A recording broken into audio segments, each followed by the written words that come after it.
ছোটবেলায় কার এই সুন্দর হরেক মাল কার কার মনে পড়ে? সে 90 দশকের কথা। সবাই আমরা এই স্কুলে বই বিক্রি করে, তারপরে বিভিন্ন ধরনের লোহা, তারপরে গরুর হাড় বিক্রি করে সেই এই যে হরেক মাল, তাদেরকে দেখলে ছোটবেলার কথা মনে পড়ে যায়।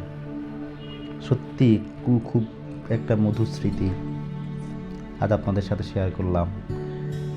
আরও নিত্য নৈমিত্তিক সুন্দর সুন্দর ভিডিও পেতে আমাদের চ্যানেলটি অবশ্যই সাবস্ক্রাইব করেন, লাইক করেন, যত বেশি আছে শেয়ার করুন। শৈশবের স্মৃতিকে একটু